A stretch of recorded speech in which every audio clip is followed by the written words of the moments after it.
Treasure Island by Robert Louis Stevenson. Chapter 20. Silver's Embassy. Sure enough, there were two men just outside the stockade, one of them waving a white cloth, the other no less a person than Silver himself, standing placidly by. It was still quite early, and the coldest morning that I think I ever was abroad in, a chill that pierced into the marrow. The sky was bright and cloudless overhead, and the tops of the trees shone rosily in the sun. But where Silver stood with his lieutenant, all was still in shadow, and they waded knee-deep in a low white vapor that had crawled during the night out of the morass. The chill and the vapor taken together told a poor tale of the island. It was plainly a damp, feverish, unhealthy spot. "Keep indoors, men," said the captain. 10 to 1, this is a trick." Then he hailed the buccaneer. "Who goes? Stand or we fire." "Flag of truce," cried Silver. The captain was in the porch, keeping himself carefully out of the way of a treacherous shot, should any be intended. He turned and spoke to us. "Doctor's watch on the lookout. Dr. Livesey take the north side, if you please. Jim, the east. Gray, west. The watch below, all hands to load muskets. Lively, men, and careful." And then he turned again to the mutineers. "And what do you want with your flag of truce?" he cried. This time it was the other man who replied. "Captain Silver, sir, to come on board and make terms," he shouted. "Captain Silver? Don't know him. Who's he?" cried the captain, and we could hear him adding to himself, "Captain, is it? My heart, and here's promotion." Long John answered for himself. "Me, sir. These poor lads have chosen me captain after your desertion, sir," laying a particular emphasis upon the word desertion. "We're willing to submit, if we can come to terms and no bones about it. All I ask is your word, Captain Smollett, to let me safe and sound out of this here stockade, and 1 minute to get out a shot before a gun is fired." "My man," said Captain Smollett, "I have not the slightest desire to talk to you. If you wish to talk to me, you can come, that's all. If there's any treachery, it'll be on your side, and the Lord help you." "That's enough, Captain," shouted Long John cheerily. "A word from you's enough. I know a gentleman, and you may lay to that." We could see the man who carried the flag of truce attempting to hold Silver back, nor was that wonderful, seeing how cavalier had been the captain's answer. But Silver laughed at him aloud and slapped him on the back as if the idea of alarm had been absurd. Then he advanced to the stockade, threw over his crutch, got a leg up, and with great vigor and skill succeeded in surmounting the fence and dropping safely to the other side. I will confess that I was far too much taken up with what was going on to be of the slightest use as sentry. Indeed, I had already deserted my eastern loophole and crept up behind the captain, who had now seated himself on the threshold, with his elbows on his knees, his head in his hands, and his eyes fixed on the water as it bubbled out of the old iron kettle in the sand. He was whistling, "Come Lasses and Lads." Silver had terrible hard work getting up the knoll.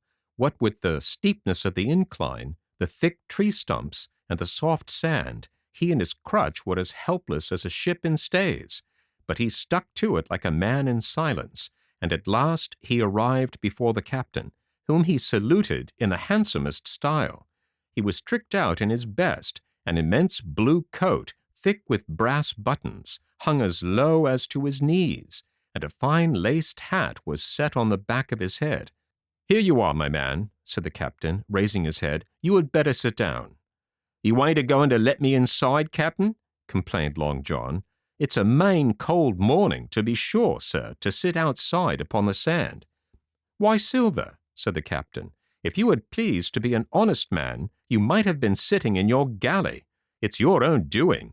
You're either my ship's cook, and then you were treated handsome, or Captain Silver, a common mutineer and pirate, and then you can go hang." "Well, well, Captain," returned the sea cook, sitting down as he was bidden on the sand. "You'll have to give me a hand up again, that's all. A sweet pretty place you have of it here. Ah, there's Jim. The top of the morning to you, Jim. Doctor, here's my service. Why, There you all are together like a happy family, in a manner of speaking. If you have anything to say, my man, better say it, said the captain. Right you were, Captain Smollett, replied Silver. Duty is duty, to be sure. Well now, you look here, that was a good lay of yours last night. I don't deny it was a good lay. Some of you pretty handy with a handspike end. And I'll not deny neither but what some of my people was shook. Maybe all was shook. Maybe I was shook myself. Maybe that's why I'm here for terms. But you mark me, Captain, it won't do twice, by thunder. We'll have to do sentry go and ease off a point or so on the rum. Maybe you think we were all a sheet in the wind's eye, but I'll tell you I was sober. I was only dog-tired, and if I'd awoke a second sooner, I'd have caught you at the act, I would. He wasn't dead when I got round to him, not he. Well, says Captain Smollett, as cool as he can be, all that Silver said was a riddle to him, but you would never have guessed it from his tone. As for me, I began to have an inkling. Ben Gunn's last words came back to my mind.